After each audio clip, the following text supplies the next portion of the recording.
Item ಯಾವುದೇ ಇರಲಿ try ಮಾಡಿ ಆಚಿ ಚಿಕನ್ ಮಸಾಲಾ.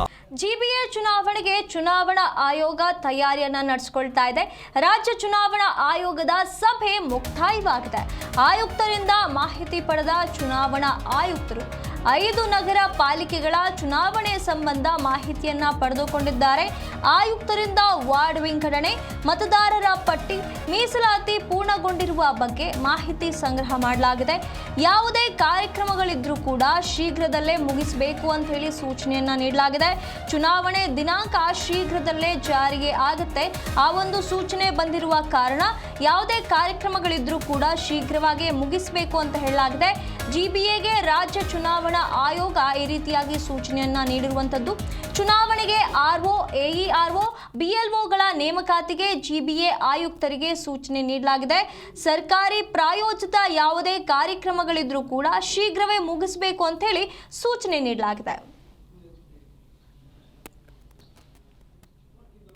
ಎಕ್ಸ್ಪ್ರೆಸ್ ನಮ್ಮ ಸ್ವಲ್ಪ ಏನೆಲ್ಲ ಎಲೆಕ್ಷನ್ ಕಂಡಕ್ಟ್ ಮಾಡಲಿಕ್ಕೆ ಏನೆಲ್ಲ ಆಗ್ಬೋದು, ಏನು ಡೀಟೇಲ್ಸ್ ಇರ್ಬೋದು ಅದರ ಬಗ್ಗೆ ಡಿಸ್ಕಷನ್ ಆಗಿದೆ. ಬಾಕಿ ಸ್ಟೇಟ್ ಎಲೆಕ್ಷನ್ ಕಮಿಷನರ್ ಅವರು ಈಗ ಬ್ರೀಫ್ ಮಾಡ್ತಾರೆ.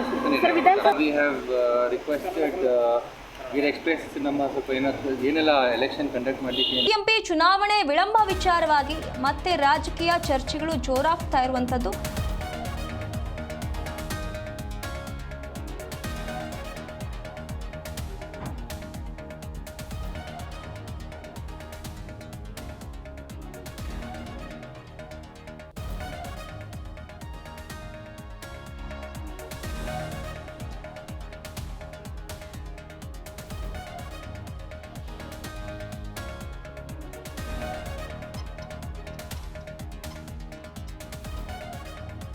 ಜಿಬಿಎ ಚುನಾವಣಾ ದಿನಾಂಕ ನಿಗದಿ ಮಾಡುವ ವಿಚಾರವಾಗಿ ಜೂನ್ 24ರ ಒಳಗೆ ಒಂದು ಡೇಟ್ ಅವರು ಹೇಳದಿದ್ರೆ ನಾವೇ ನಮ್ಮ ಅಧಿಕಾರ ಬಳಸಿ ದಿನಾಂಕವನ್ನ ಘೋಷಿಸುತ್ತೇವೆ ಅಂತ ಹೇಳಿ ಆಯೋಗಕ್ಕೆ ದಿನಾಂಕ ಘೋಷಣೆ ಮಾಡುವ ಅಧಿಕಾರ ಇದೆ. ಬೆಂಗಳೂರಿನಲ್ಲಿ ರಾಜ್ಯ ಚುನಾವಣಾ ಆಯುಕ್ತ ಸಂಗ್ರೇಶಿ ಅವರು ಹೇಳಿಕೆಯನ್ನ ನೀಡಿದ್ದಾರೆ. ಸಿಬ್ಬಂದಿಗಿಲ್ಲ, ಮತ್ತೊಂದು ಇಲ್ಲ ಅಂತ ನೆಪ ಹೇಳ್ತಿದ್ದಾರೆ ಅಂತ ಇವರು ಆರೋಪವನ್ನ ಮಾಡಿರುವಂತದ್ದು. ಜಿಬಿಎ ಚುನಾವಣಾ ದಿನಾಂಕ ವಿಚಾರವಾಗಿ ಈ ರೀತಿಯಾಗಿ ಮಾತುಗಳನ್ನು ಆಡಿದ್ದಾರೆ. 34 ಸೆಕ್ಷನ್ 4ರ ಪ್ರಕಾರ ಸ್ಟೇಟ್ ಎಲೆಕ್ಷನ್ ಕಮಿಷನ್ ಚುನಾವಣಾ ದಿನಾಂಕಗಳನ್ನು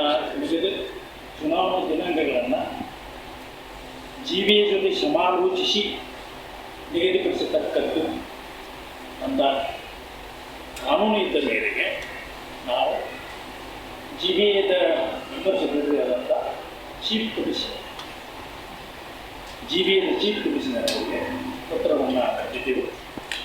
ಆ ಪ್ರಕಾರ ಅವರು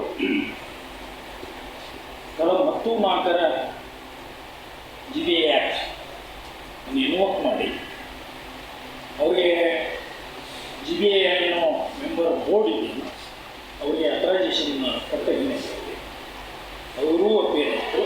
ಅವರು ಕೂಡ ಈ ಬಗ್ಗೆ ಹೆಚ್ಚಿನ ಮಾಹಿತಿಯನ್ನು ನಮ್ಮ ಪ್ರತಿನಿಧಿ ನೀಡ್ತಾ ಹೋಗ್ತಾರೆ. ಮಂಜುನಾಥ್, ಈಗ ಜಿಬಿಎ ಚುನಾವಣಾ ದಿನಾಂಕ ನಿಗದಿ ಮಾಡುವ ವಿಚಾರವಾಗಿ ಈಗ ಕೆಲವೊಂದಿಷ್ಟು ಮಾತುಗಳು ಬರ್ತಾ ಇದೆ. ಜೂನ್ 24ರ ಒಳಗೆ ಒಂದು ಡೇಟ್ ಅನ್ನ ಹೇಳ್ತಾ ಇದ್ರೆ ನಾವೇ ನಮ್ಮ ಅಧಿಕಾರವನ್ನ ಬಳಸಿ ನಾವು ಈ ಒಂದು ದಿನಾಂಕವನ್ನ ಫಿಕ್ಸ್ ಮಾಡ್ತೀವಿ ಅಂತ ಹೇಳಿ ಚುನಾವಣಾ ಆಯುಕ್ತರು ಹೇಳಿರುವಂತದ್ದು. ಇದರ ಬಗ್ಗೆ ಹೇಳೋದಾದ್ರೆ ಸುರಿದಿ, ಜಿಬಿಎ ಚುನಾವಣೆ ಯಾವಾಗ ನಡೆಯುತ್ತೆ ಎನ್ನುವಂತ ನಿಟ್ಟಿನಲ್ಲಿ ಕುತೂಹಲ ಮನೆ ಮಾಡಿತ್ತು. ಆ ಕುತೂಹಲಕ್ಕೆ ಸದ್ಯಕ್ಕೆ ಬ್ರೇಕ್ ಬಿಡುವಂತಹ ಎಲ್ಲ ಲಕ್ಷಣಗಳು ಕೂಡ ಕಾಣಿಸ್ತಾ ಇದೆ. ಜೂನ್ ನಲ್ಲಿ ಚುನಾವಣೆ ನಡೆಸುವಂತಹ ಪಟ್ಟು ಮುಂದುವರಿಸಿರುವಂತಹ ರಾಜ್ಯ ಚುನಾವಣಾ ಆಯೋಗ ಏನಿದೆಯೋ, ಚುನಾವಣಾ ಆಯೋಗದ ನೇತೃತ್ವದಲ್ಲಿ ನಿನ್ನೆ ಸಭೆಯನ್ನ ಏರ್ಪಾಡು ಮಾಡುತ್ತಾರೆ.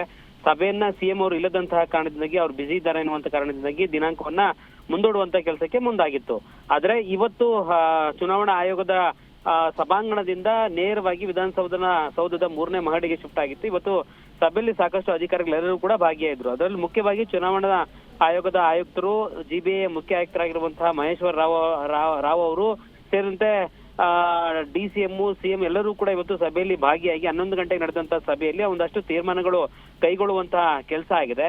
ಜೂನ್ 24ರ ಒಳಗಾಗಿ ನೀವು ಅಂತಿಮವಾದಂತಹ ದಿನಾಂಕವನ್ನ ಘೋಷಣೆ ಮಾಡಿ, ಒಂದು ವೇಳೆ ನೀವು ಘೋಷಣೆ ಮಾಡದೇ ಇದ್ದ ಪಕ್ಷದಲ್ಲಿ ಚುನಾವಣಾ ಆಯೋಗಕ್ಕೆ ಇರುವಂತಹ ಒಂದು ಅಧಿಕಾರ ಏನಿದೆಯೋ ಆ ಅಧಿಕಾರವನ್ನ ಬಳಸ್ಕೊಂಡು ನಾವೇ ದಿನಾಂಕವನ್ನ ಘೋಷಣೆ ಮಾಡ್ತೇವೆ ಎನ್ನುವಂತ ಒಂದು ತಾಕೀತನ್ನ ಸದ್ಯಕ್ಕೆ ಜಿಬಿಎ ಅಧಿಕಾರಿಗಳಿಗೆ ಚುನಾವಣಾ ಆಯುಕ್ತರು ಸದ್ಯಕ್ಕೆ ಈಗ ಒಂದು ಸುತ್ತೋಲೆಯ ರೂಪದಲ್ಲಿ ಆದೇಶವನ್ನ ಹೊರಡಿಸುವಂತ ಕೆಲಸ ಸದ್ಯಕ್ಕಂತೂ ಆಗಿದೆ.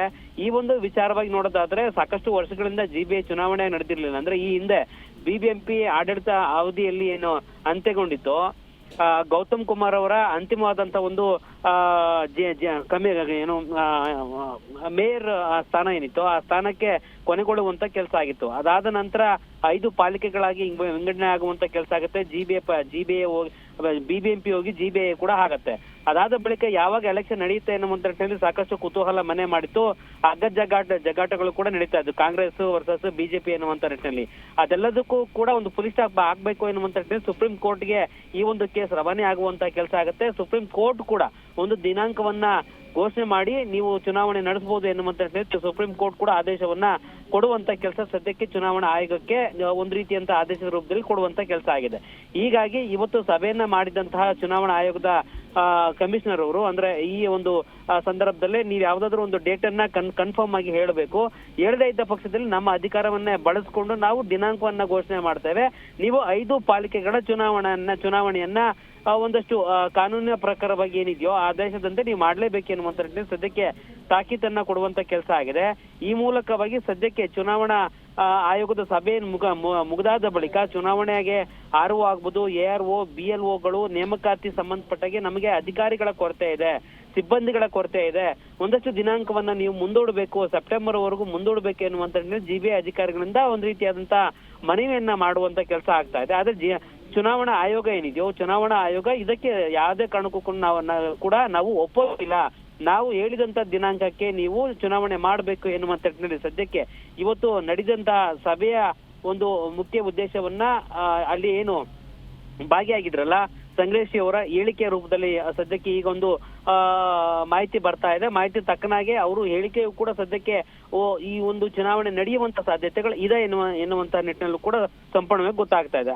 ಈ ಮೂಲಕವಾಗಿ ಜಿಬಿಎ ಮುಖ್ಯ ಆಯುಕ್ತರು ಹಾಗೂ 5 ನಗರ ಪಾಲಿಕೆಗಳ ಆಯುಕ್ತರು ಏನು ಸಭೆಯಲ್ಲಿ ಭಾಗಿಯಾಗಿದ್ರು ಅವರೆಲ್ಲರಿಗೂ ಕೂಡ ಒಂದಷ್ಟು ಸೂಚನೆಗಳ ರೂಪದಲ್ಲಿ ಕೊಡುವಂತ ಕೆಲಸ ಈಗಾಗಲೇ ಚುನಾವಣಾ ಆಯೋಗದ ಆಯುಕ್ತರೇನಿದ್ದರು ಸಂಗ್ರೇಶಿ ಅವರ ಆದೇಶದಂತೆ ಇನ್ನೇನು ಮುಂದಿನ ದಿನಗಳಲ್ಲಿ ದಿನಾಂಕವನ್ನ ಘೋಷಣೆ ಮಾಡುವಂತ ಸಾಧ್ಯತೆಗಳು ಕೂಡ ಇದಾವೆ. ಯಾಕಂತ ಹೇಳಿದ್ರೆ ಜಿಬಿಎ ಎಲೆಕ್ಷನ್ ನಡೀಲೇಬೇಕಾದಂತ ಒಂದು ತಾಕೀತು ಚುನಾವಣಾ ಆಯೋಗದಿಂದ ಕೊಟ್ಟಿರುವಂತ ಕಾರಣದಿಂದಾಗಿ ಇವರು ಕೊಟ್ಟಂತ ದಿನಾಂಕದ ಒಳಗಾಗಿ ಅಂದ್ರೆ ಜೂನ್ 30ರ ಒಳಗಾಗಿ ಚುನಾವಣೆ ಮಾಡಬೇಕು ಎನ್ನುವಂತ ಸುಪ್ರೀಂ ಕೋರ್ಟ್ ಏನು ಆದೇಶವನ್ನ ಕೊಟ್ಟಿದ್ಯೋ ಇವರು ಚುನಾವಣಾ ಆಯೋಗ ಕೂಡ 26ರ ಒಳಗಾಗಿ ನಮಗೆ ದಿನಾಂಕವನ್ನ ನೀಡಬೇಕು ಎನ್ನುವಂತ ಕೂಡ ಚುನಾವಣಾ ಆಯೋಗ ಹೇಳಿದೆ.